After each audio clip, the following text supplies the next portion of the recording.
Hi, this is an online Java billing system that I developed earlier, so I'm just going to demonstrate how it works for you guys. So I enter some values in there. So you have to make sure you click on the checkbox and also on the tax box and the VAT box. So all you need to do is click on calculate, and that's what you get. Even the calculator works as expected, so you can use that to work out whatever sum is in there. Okay, so what I'll do next is just show you guys how I've put this together, and we take it from there. So let's go into the development environment where we start it all over. Okay, to start with, go to File, New Project, and make sure you select Java application right there. Click on Next. Then you enter your name there. I'm just going to call this online underscore billing. So that's what I'm going to call that. Then you click on and make sure this create main class is not checked. Get rid of that. Click on finish. And what will happen is you get the file right there. That's it right there. Right click on it and go to new. Select JFrame form and give it a name. So I'm just going to call it billing systems, and still call here billing, maybe online billing system there. So click on finish.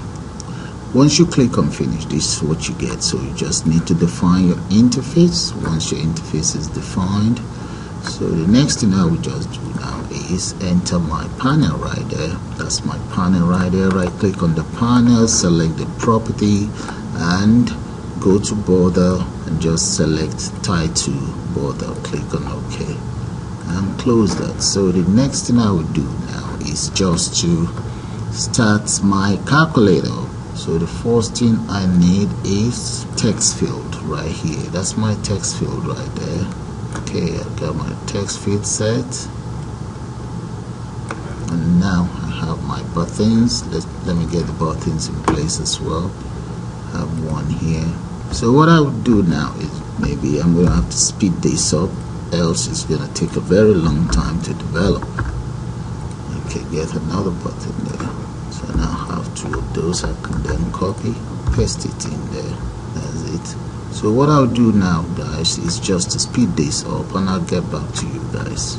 Okay, this is how the calculator framework is looking right now. So the next thing is just to populate the other part of the form, then I'll get back to you guys as soon as I've completed that. Then we can start coding.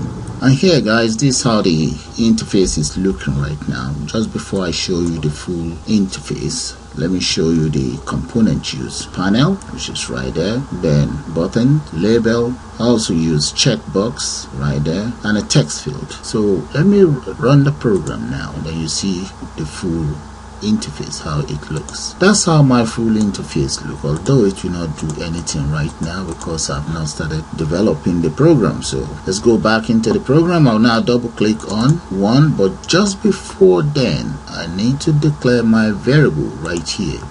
So I'll start by saying double first number, okay, and followed by, I'm just gonna speed that up. So now I have second number declared, answer declared, and string variable declared for all my operations. So the next thing is to double click on this very one and enter string equals. To get the name of this very text box, right click, find the property. The name of the text box is known as text field tree. So, and that's what my string variable will be. So when I double click on the string equals text field tree dot get text, okay, that's the text right there, plus the button itself. The button is button 1, this very one. I'm going to copy that, paste it right there. I'll say dot get text. The text on the button, that's the text I'm referring to. Make sure you enter your semicolon right there. So the next thing I'll now do is to set this text field. So I'll say text field set text. So that will become set text equals what? Equals enter value. This very value right there. Paste that in there. and make sure your semicolon is right there. So that's my very first number button developed. So if I run the program right now and click on number 1, that's what you guys will see. So let's go back into the development environment and double click on number 2. So that's number 2 right there. All I just need to do is copy this and just repeat exactly the same thing for all the other buttons. So that's number 2, paste, and change the button number to 2, and that is that. Come to 3, repeat exactly the same thing. That's 3, paste, change it to 3. So I will now speed that up and get back to you guys. Okay guys, this is how the system looks right now. You can see the different lines of code. They're very similar. They are similar in fact. So that's for button 1, button 4, button 3, button 8, 7, 6, and so on. As you can see, it's just the same line of code. So if I come in here now, let's run the program, and you will see what I'm talking about. So I can now enter 1, 2, 3, 4, 5, 6, 7, 8, 9, 0. Even a decimal, I can now enter my decimal number in there, but the clear button is not working yet. So let's take care of the clear button. So in the case of the clear button, all I just need to do is set this text to nothing. So maybe you could just copy all of these. Now let's double click on the clear button again. Let's look for it. There we go. Paste that in there and just make the content in here equals nothing. That's my clear button sorted. So if I run the program again for you guys, just to show you how the clear button works, enter whatever value I intend to enter in there, clear, done. Okay, the next thing is we now need to take care of the operands, which are the operators. Okay, the very first operand I would look into is the plus sign. So let's come in here, and what I'll say ask the system to do is just delete that. I'll call on my very first number. You remember the variable that I declared up there equals double dot paste. Okay, you say double dot paste. Following string that I want you to paste in there is my text. Might as well just copy it. Makes life easy for me. Just copy that and dump it right in there and change this to get. Yeah, okay. Now that is in there. Let me get rid of the content in here because it's not required, and this is not required as well.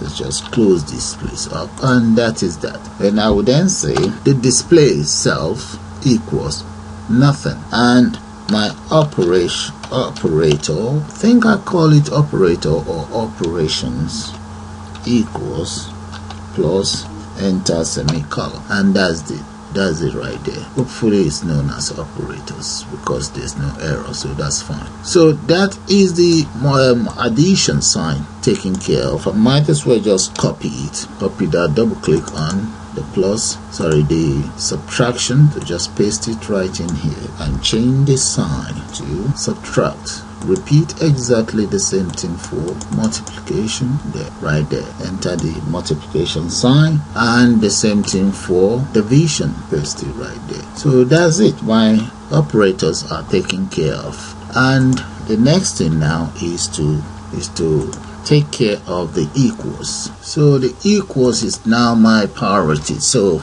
I think before I do that, let me change something here. The variable here needs to be changed to string. So let's change answer to string. Yeah, that's fine. So let's go back to the equals, double click on that. So we will start by saying second number. So we say second num equals, so let me just copy all of this and paste it right there, equals whatever value is in the text box there. So we now use if statement. If operations equals, in quotes, plus sign. I think my operations should be in bracket actually. Let's close that there. Enter my curly bracket there, and I will then say my result. I will need a variable for result. So let's declare another variable here, right here. Let's say double equals results. Yeah, that's fine. So I now want the result itself to store some value for me. So I'll come back into my equal sign right here. Okay, result equals first number plus second number. Okay, now the answer itself equals string.format. Just double click on that .format. Okay, we say string.format, so let's get rid of that and just enter speech mark %.0f. that's good, comma results. That's the result right there, and let's enter semicolon right here. So that's out of the way. Now we need to store this value somewhere, so we need this text box. Come in here, paste that text box in there. The text box equals what? Equals answer, and that is it. So the first one, which is the addition, is done. So I can just copy all of this and enter else if right here. Press enter. Else if this equals minus, and this will become minus. Copy this again, paste. Else if this equals multiplication, and this become multiplication. Now repeat exactly the same thing for division. Paste. Else if this becomes division, and this becomes division. So that's the equal sign taken care of. So let's try this calculator out now before we continue. So let's say 43 divided by 6 equals that multiplied by 7. That is correct. Minus 8. That's correct. Divided by 2. That's fine. So it's working as expected. All that is left for me to do now is to complete the rest of the online billing system.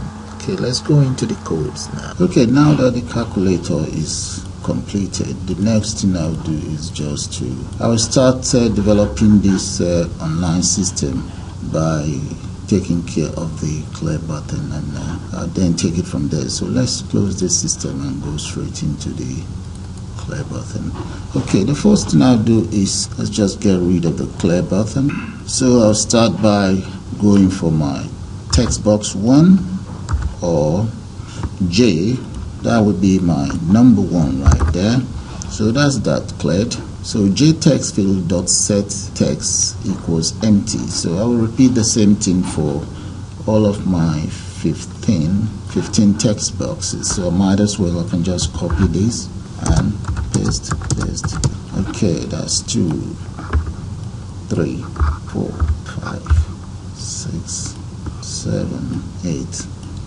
So let's just speed that up. Okay, for all of the 15 text boxes, they are all clear button is now set. So I can even run the program so that you guys see that. Okay, whatever data enter in there,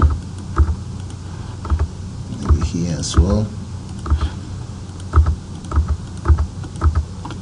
You can just click on clear, and that's it, taken care of. Alright, the next thing is just to start with the calculation of all of these components. So I'll start by defining some variables. So let's go into the development area. So I'll start by declaring the following variables. Let's go for label right there. Yeah, that's correct. So let's give it some value, maybe 40. Now declare another one for travel. Let's say travel is £3 per mile. Now let's go for plastic, maybe 3.5 per meter, and chrome. Let me just copy and paste again, and this will be for copper, this will be for chrome. Right, those are my variables. Let's just change that to something else.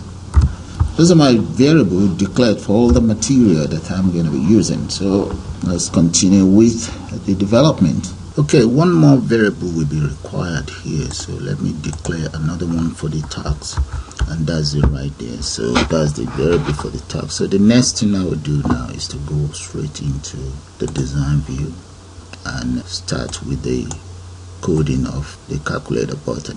Let's double click on this calculator button now and enter try catch, just in case there's any error. So I'll say try to dictate any error, which means if whatever content that is entered in text box 1 is stored in L, and whatever content is stored or entered in text box 2 is entered in T. Text box 4 is stored in P, and C for text box 5 or J text feed 5, and the same thing applies to J text feed.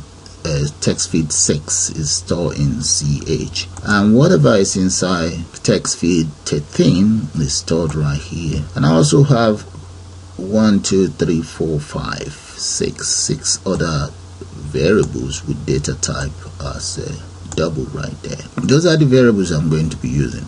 Okay, this try cache is just to cache an error, and I will then start by calling the following. So I'll start by calling this following. So if checkbox 1 and checkbox 2 is not selected, this sign means not selected. Okay, both of them, if they are not selected, what I want you to do is just to get rid of all the content inside this text box. So what I'll do then is say text box 1 dot set text. So text, alright, just get rid of whatever content is in there. So I will repeat the same thing for all of the text boxes. Okay, now that very line of code has been repeated for all of the text boxes, and here you will see this very statement in inside the calculator button. I put it there. I can also change it to be a message box, but I just for now just for it to be inside the calculator button. So what happened is, if there's any error or if these checkbox are not selected, you get this error message, and all of this, whatever content is inside all of this field, will be deleted. So that's that. Okay, the next thing is now to address this checkbox right there. So if this checkbox is selected, or this, but I'm going to do it as individual, then put them all together. I've already taken care of label checkbox and travel checkbox. So I'm now taking care of the following checkbox. This is checkbox 3, as you can see right there. So let's go into the code, and I will enter as follows. That's it. I've just picked that up. So if checkbox 3 is selected, I would like the content inside label and lowercase l right there. So label multiply by this and store into R, and the same thing, all of this content are stored into letter R, is then converted into a string called result, and that's the R that is converted into result, into a string, and then I output it here. Okay, now what I've done here is all of those is stored into V. Whatever content I have in label is stored into V, and travel is stored into M. Now they are now converted into strings so that they can appear right here, just right here. Let me show it to you here. Okay, item selected 1, 2 and 3 appears here. Okay, the label appears, label appears here, while the travel appears in mileage. So the total label will be displayed in delivery, and total mileage cost will be displayed here, and that's why I have those extra lines of codes. So I think that will be the end of this tutorial now. So one thing that I would like to do now is just to show you the calculation for the tax and the VAT. But before then, let me show you I've done exactly the same thing for text box, J text box 4, which is right here. Let's scroll down so that you guys can see it. Exactly the same line of code is used for J text box 4 as well. The only difference is just this. That's J text box 3 up there, J text box 4 right here, and I repeated exactly the same thing for J text box 5. Now underneath here, I've now combined J text box 3 and J text box 4, because you can always select 1, 2. So when you run the program, you must select label, travel. Those ones are mandatory, you must select them. Then you have an option. These are optional. You can select these or select both together, and that is why I have this right here, JTextBox 3 and JTextBox 4. Now combine all of the items together, store them in R, and here convert it to string, because you can only display string in a text box. And that is all there is to that. Then the three items are then combined right here. Here I've combined the three items. There they are. Okay, this is the plastic, copper, and chrome. There they are. The three item, chrome, copper, plastic, they then added to travel, the cost of traveling and the cost of labor, and stored in R. And then R is converted to string. Variable result stores that and is then displayed in subtotal, and all of these are displayed in their individual text box. Okay, finally what I've done again is for the tags. This is for the tags and the VAT. There isn't much changes to the VAT itself, but for the tags there's a lot of changes. All I just need to do is add one or two things to VAT. It's right there. That's it, exactly the same line of code. Let me just scroll down so that you guys can see the finishing touches to it. And right here, this is where the system will catch any error, and then this statement will display in a text box. So you can always display this out in a message box. So, and that's all there is to it. So here for my clear button, which you've seen earlier, that's for the clear button right there.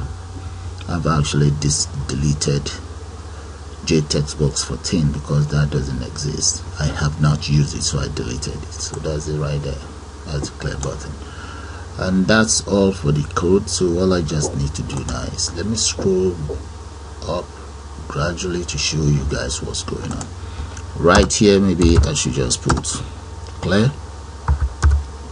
or reset. Maybe I just copy that as well and use it for my reset button. I think that's for clear. So where's reset button? Right there. Double click. Let's come back down to it right here. Paste that same line of code in here to reset the system as well. Okay, now let's move up so that you guys see all of these lines of codes. That's for the clear.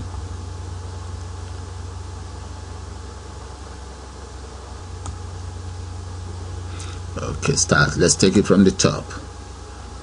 That is the variables declared. These are for the calculator, which you guys have already seen earlier. Let's come back down. Those are for the calculator. And here is where we have the calculation of the cost of everything. There they are. These are the ones you guys need to see.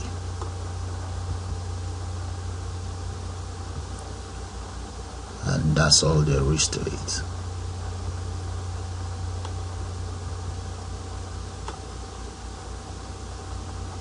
So I believe you guys will enjoy this if you're able to put this together. Okay, that's for the clear button. So for the calculator, if you want, those are the codes for the calculator. It's exactly the same line of code. You must have seen my calculator examples on YouTube, and that's where the equals buttons are. And that's all for the calculator. So fellows, I'm just going to run the program so that you see how it works. And there we go. Now that's the calculator there, works as expected. Alright, clear it. Now, okay, I've selected this and enter my value right there. Okay, I want tax and the VAT displayed, so calculate. We have an error somewhere. Okay, clear. Okay, we're gonna have to try this again. Yeah, we still have an error, so let's look into the system and see what happened. Alright, let's go straight in the codes. Okay, right there, this is I think that's the subtotal. Let me delete it from there and paste it right inside the VAT where I have my VAT. Yeah, right here, paste it right in there. So because the subtotal is actually has a value already stored inside the subtotal, so before it's then assigned to tasks. So let's run it again. Okay, let's see what will happen now. Okay, we now have to check all of this and then check this as well. So we click on total, and that is it, guys. And that's how you develop Java online billing system. So with that brief tutorial, I'm just going to call it bye for now.